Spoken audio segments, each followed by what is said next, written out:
एक छोटे से बच्चे के हाथ में अगर आप डिजिटल वॉच बांध दें, कसम से टॉकिंग क्लॉक बन जाता है।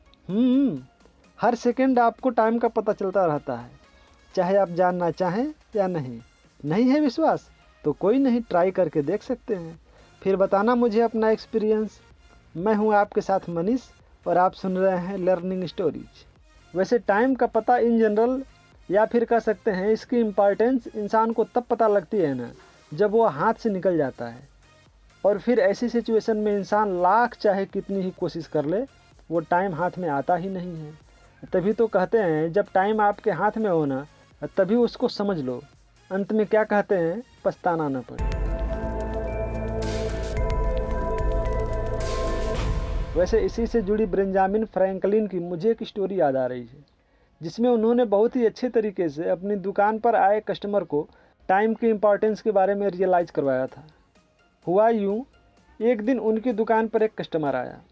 उसने बहुत ढेर सारी बुक्स देखी और बुक्स देखने के बाद उसने वहाँ खड़े सेल्स पर्सन से पूछा कि ये बुक कितने की है। उसने कहा $1 की। इस पर वो कस्टमर बोलता है कुछ कम नहीं है। सेल्स पर्सन बोलता है नहीं। थोड़ी देर बाद उसने पूछा ये दुकान मिस्टर फ्रैंकलिन की है ना, वो अंदर हैं क्या? हाँ हैं तो सही, पर वो किसी काम में लगे हुए हैं। आपको कुछ ज़रूरी काम है? सेल्स पर्सन ने अंदर जाकर मिस्टर फ्रैंकलिन को बताया। वो बाहर आए।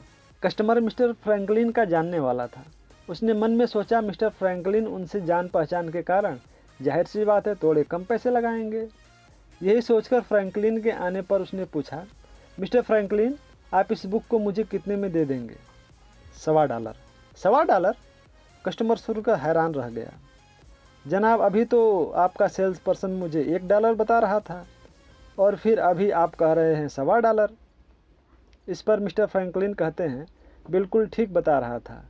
मैं जो अपना काम छोड़कर आ रहा हूँ उससे मेरा टाइम जो वेस्ट हुआ है।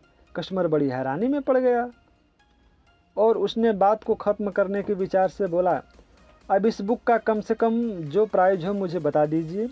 इस पर मिस्टर फ्रैंकलिन बोलते हैं $1.5। हैं $1.5? अभी तो आप $1.25 कह रहे थे। ये सुनकर मिस्टर फ्रैंकलिन ने कहा, हाँ मैंने वो प्राइस जब कहा था, पर अब ये प्राइस $1.5 की हो गई है।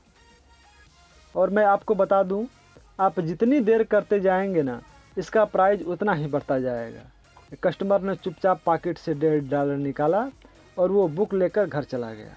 एंड यू नो, वो न सिर्फ उस दिन बुक लेकर गया, बल्कि ज़िंदगी का सबसे ज़रूरी लेसन भी साथ लेकर गया कि टाइम इज़ मनी, जो कि शायद वो ऐसे कभी न सीख पाता। मानते हैं कि नहीं? मैं हूं आपके साथ मनीष और आप सुन रहे हैं लर्निंग स्टोरीज। चैनल को सब्सक्राइब करके सपोर्ट करने के लिए आपका तहे दिल से धन्यवाद।